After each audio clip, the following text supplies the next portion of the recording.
Hi everyone, hi. So, it's a lightning talk, but I have two, so you can choose. Let's vote real quick. The first one is why Go hide spin locks. It's about mutex and this kind of stuff.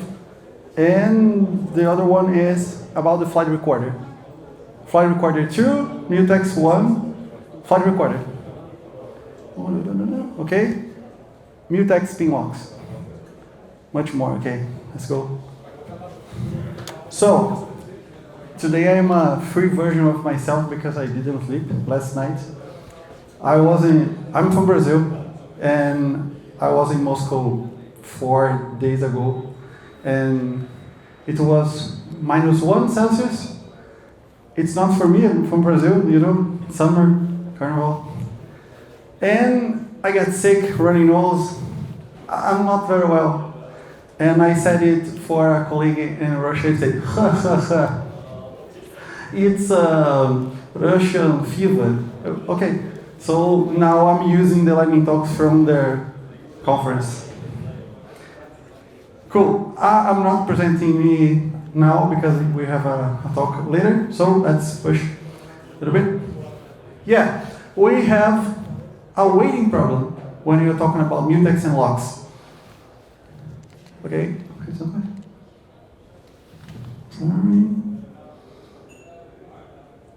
I don't know if it's the right version, but let's go. So you have a lock.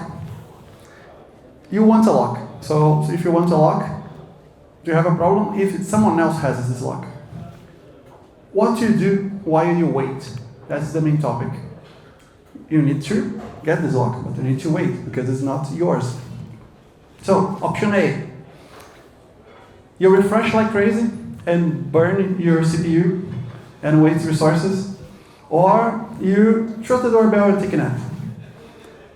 You will save CPU, but sometimes we'll be waking up again.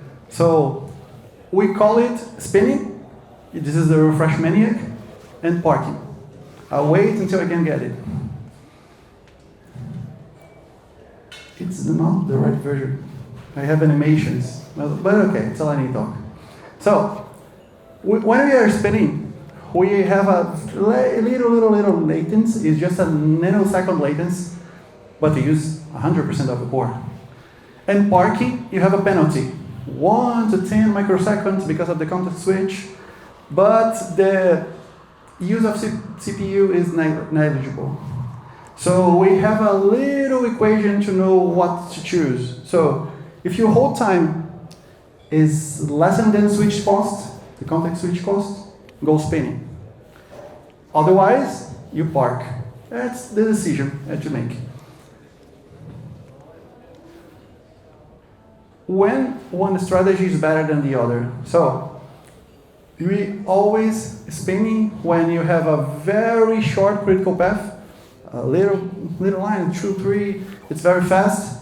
You are in the multi-core machine, and you have a low contention. In low contention, you can imagine like you have a little collaborators wanting this lock, not a lot of them.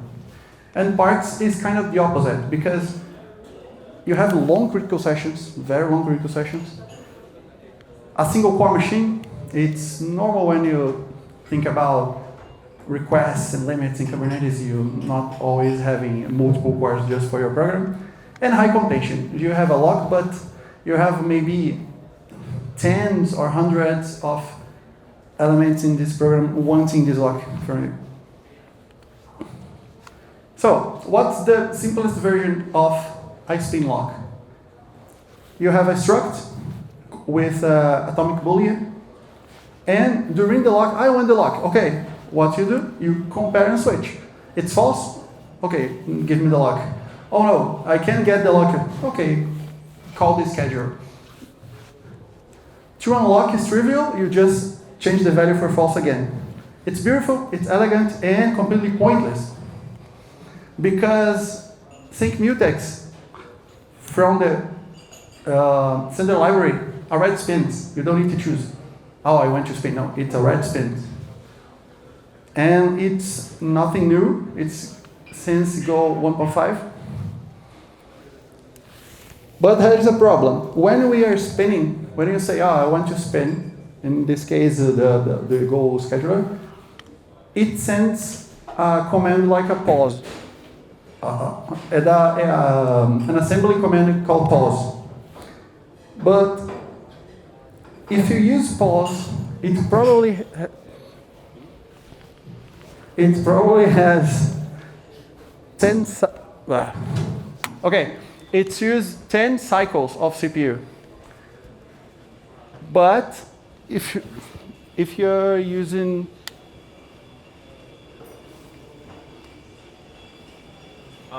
it's more sick than me. It's more sick than Yeah. So if you use pause, it's only available in Intel processors or x86 architecture.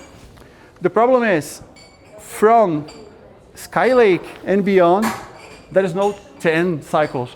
It's 140 cycles. Your program is using pause and just 10. Now your program, the same program, and someone in the server changes the architecture or changes the Intel for a newer version of the CPU. Now the pause takes more time. So it could be broken in terms of performance overnight.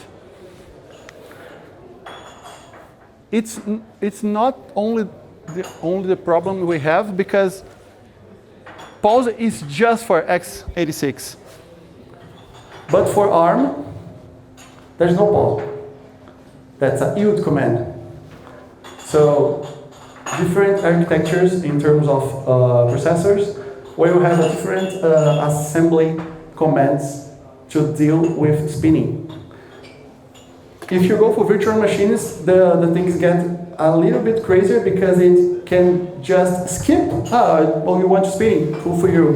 I'm doing nothing. So the problem is, it's a lottery. You don't know what the vendors of CPU will do. Okay. Why is this a trap? Because you cannot choose to spin in the module of Go, because in the M2N scheduling, you do not have control over the threads. The threads in the process. So you have Go routines, and Go routines are scheduled for the threads.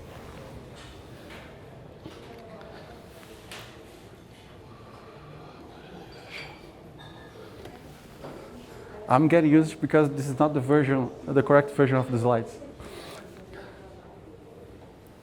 Okay.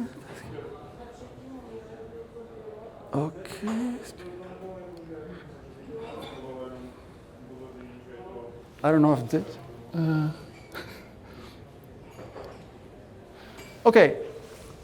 The main idea why Go hiding its spin locks, and if I can, I will open the right version to show, is you cannot control the hardware, so the implementation that Go does try to save you to re-implement this kind of things like, it's multi-core or not. It's ARM on Intel. It's a virtualized environment. You don't need to deal with this kind of decision. If you really need to create a spin lock because you could have an extreme scenario that, I need this spin lock because 10 microseconds is too much for me. It's possible to bypass this. Yes, I don't recommend. You need to, during the linkage, see like an internal function of the runtime called proc yield. Once this proc yield is during the linkage, you can choose to spin because you know when the yield is happening. But it's internal from Go. Once it's internal, it could change. The Go team don't call you and say, maybe you need to change your hack. It's not happening. Slack has a library that uses the proc yield and we have 2 or 3 more on GitHub. It's very dangerous because if the signature changes, get a new parameter, we will not receive a panic, not a crash dump, nothing. It will continue to work. Okay. And it continue to work because it could maybe link memory, but it never will present you a problem. Oh, okay. Now we have this problem in programming crashing. No. If you do this hack, we'll only know when things get too crazy. So there is no way to get runtime statistics about it. It's very hacky. I don't recommend to do it at all. If you really need, go for it. It's not a good idea. If your spin lock has this much contention, maybe the problem is the modeling. And when I say the modeling is, you need to check if you are sharding your data or you have maybe 100 of elements in this program wants to get this lock. Maybe you don't need mutex at all. Just an atomic is good to go, no contention. Async map works. People tend to discard the simplest things that 1 week of Go presents you because, oh, it's too basic, I'm not using that. So it's very useful. Or you need to maybe invert the access of this program and not choosing to lock, but choosing to collaborate the ownership of the data and using channels. So this is the scenario of dark magic. You really need. This is the contract. You need a sub 100 nanosecond critical session. It exists. Do you profile or do you think it vibes? Oh, I think it should be faster. You have a multi-core. You have more than one core disposable, because if you don't have this multi-core disposable, you could spin forever because it's just one core trying to reach the lock, but the same core is using the lock. And again, if you don't have the numbers, you are basically guessing and try to be hacky. And probably you will be the third person creating this on GitHub. It's not all. How much time I use it? 3 minutes left? Okay. Let me see real fast.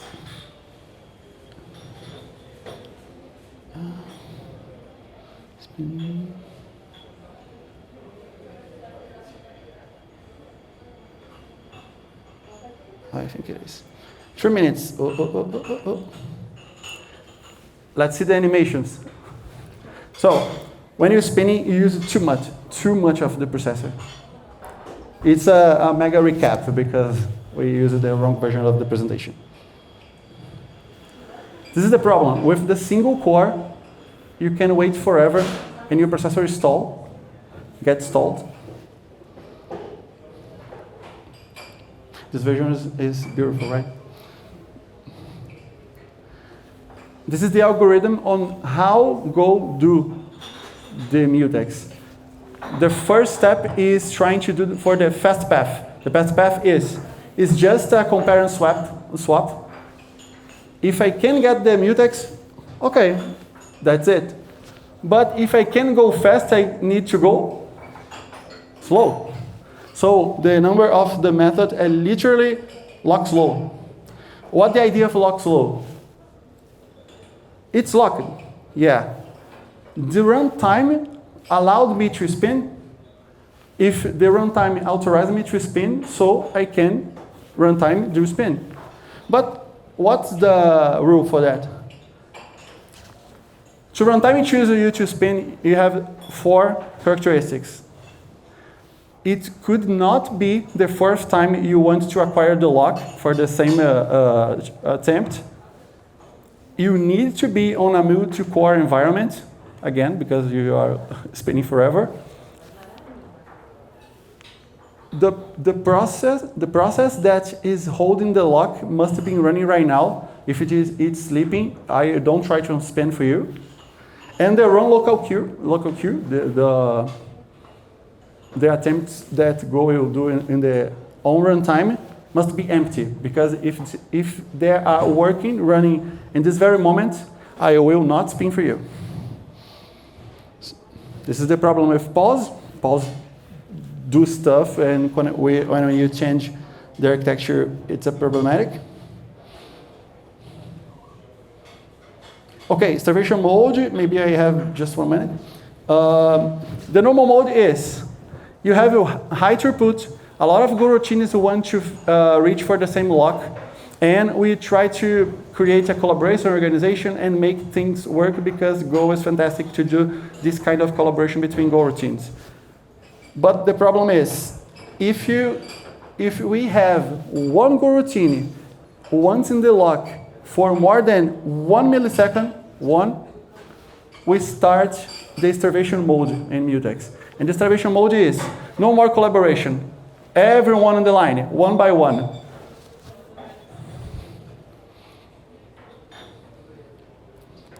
Okay. The new version of Go, and Go 1.24, implemented a new version of spin mutex. And it's just a note in the change log saying, a new internal. If you don't want to use it, opt out. So what's the name of the method? It's very well named. Instead of lock is lock2, because it's the second lock. The idea is very similar. You try the fast path. I can get it. Now I have a little bit more clever way to do stuff. In the first step, I try to get this lock like crazy, as like we are spinning. So it's very fast, fast. And after that, we try to receive the yield. If phase 1 and phase 2 is not okay for our goal, we go to sleep, and this is the new version of the lock of Go. This is the new way to not starve in this new mutex algorithm that Go has. In 1 and 16 times, it look for every trying to get the lock and the stack of the requesters, and go from the bottom to up, because the name is tail wake, and the biggest collaborator trying to get the lock receive the lock. It's for fairness, basically.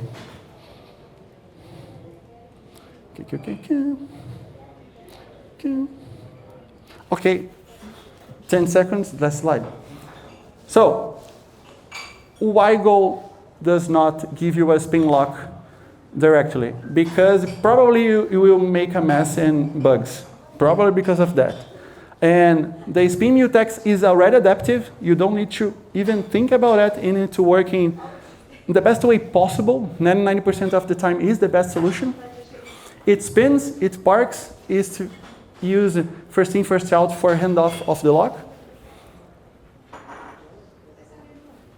We do not have more the problem of thundering herd, because in previous version, all threads will try to get the lock, and the cache line gets messy and evicted, and the memory goes brr. Basically, everyone is trying to get. So in this new version, just one thread in the whole program could spin, not every thread. So trust the runtime, because it's much better version than I think in terms of craftsman software could create. So that's it. That's the second lightning talk, 2 and 1. Thank you.